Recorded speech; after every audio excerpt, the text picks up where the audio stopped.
ചാലക്കുടി മണ്ഡലം ഇടതുപക്ഷ ജനാധിപത്യ മുന്നണി സ്ഥാനാർത്ഥി പ്രൊഫസർ സി രവീന്ദ്രനാഥ് നമ്മോടൊപ്പം ചേരുകയാണ്.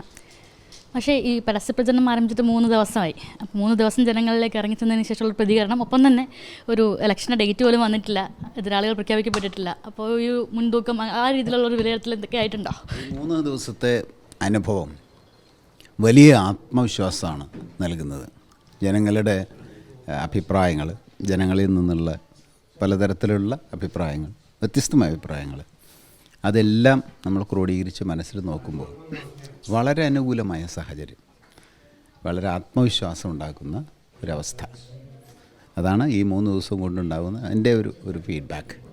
ഒരുപാട് ഗ്യാരണ്ടികൾ പറഞ്ഞു പോകുന്ന കാലത്ത് നിന്ന് രാവിലെ കൂടി ഒരു പണി നടന്നിട്ടുണ്ട്. അതായത് 25 രൂപയ്ക്ക് മേലെ വാണിജ്യ പാചകവാതകത്തിന് വില ഉണ്ടായിട്ടുണ്ട്.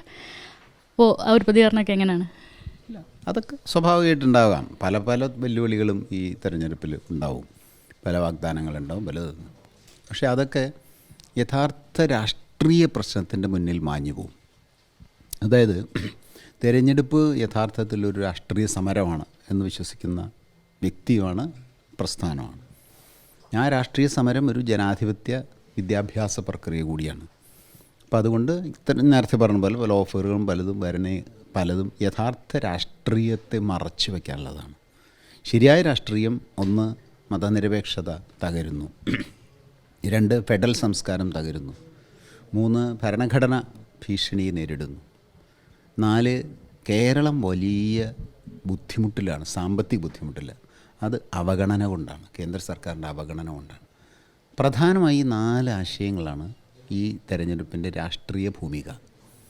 അതുകൊണ്ട് മറ്റെന്ത് കയറി വന്നാലും ചർച്ചയൊക്കെ ചെയ്യപ്പെടും, അത് ജനാധിപത്യ സംവിധാനമാണ്. പക്ഷേ അതിൻ്റെ ക്രക്സിലെത്തുമ്പോൾ ഈ പ്രധാനപ്പെട്ട രാഷ്ട്രീയ ആശയങ്ങൾ ഉയർന്നു വരും. അപ്പോൾ ജനങ്ങൾ ആ രാഷ്ട്രീയ ആശയത്തിനാണ് പ്രതികരിക്കുക. അങ്ങനെ വരുമ്പോൾ ഇടതുപക്ഷ ജനാധിപത്യ മുന്നണിയാണ് അവരുടെ മുന്നിലുള്ള ചോയ്സ്. ഒക്കെ അവിടേക്ക് എത്തും.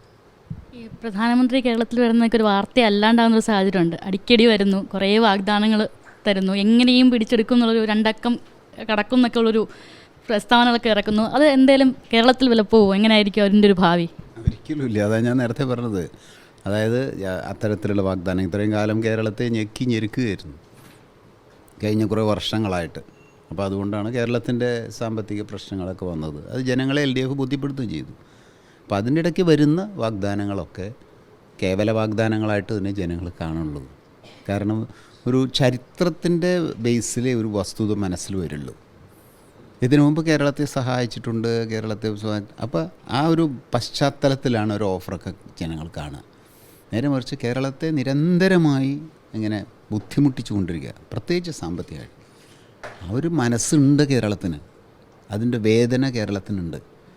അപ്പം അതിൻ്റെ പുറത്തുള്ള പല വാഗ്ദാനങ്ങളൊക്കെ ആയിട്ട് ജനങ്ങളത് കാണുള്ളൂ. അതൊക്കെ വിഷയങ്ങളാണ്. ഒരു തെരഞ്ഞെടുപ്പിൽ 1, 2, 3 എന്നിട്ടാൽ വിഷയങ്ങളിലൊന്നാണ്. പക്ഷേ അതിൻ്റെ സൂക്ഷ്മാവസ്ഥയിൽ ഞാൻ നേരത്തെ പറഞ്ഞ 4 പ്രശ്നങ്ങളാണ്. അത് ഉയർന്നു വരുമ്പോൾ LDF തന്നെ നല്ല ഭൂരിപക്ഷത്തോടെ വിജയിക്കും. ഇന്നത്തെ ബാക്കി പ്രചരണ പരിപാടികളൊക്കെ എങ്ങോട്ടേക്കാണ്? ഇപ്പോൾ ഇവിടെയാണ്, കുന്നത്തുനാട് മണ്ഡലത്തിലാണ്. ഇവിടെ ഇനി സ്കൂളുകളും അതുപോലെ തന്നെ മറ്റ് മേഖലകളും, തുടർന്ന് പെരുമ്പാവൂർ, അതിനുശേഷം അങ്കമാലി. അപ്പോൾ ഈ പ്രവർത്തനങ്ങളെല്ലാം തുടർന്നുകൊണ്ടിരിക്കുന്നത്. യഥാർത്ഥത്തിൽ ഇന്ത്യ നേരിടുന്ന ഇന്നത്തെ രാഷ്ട്രീയ പ്രശ്നങ്ങൾ തന്നെയാണ് ഈ തെരഞ്ഞെടുപ്പിൽ ചർച്ചയാവുക എന്നാണ് രവീന്ദ്രൻ മാഷ് പറയുന്നത്. കിഴക്കമ്പലത്തു നിന്നും ക്യാമറമാൻ രാജു വർഗീസിനൊപ്പം ഗായത്രി സത്യദേവ്.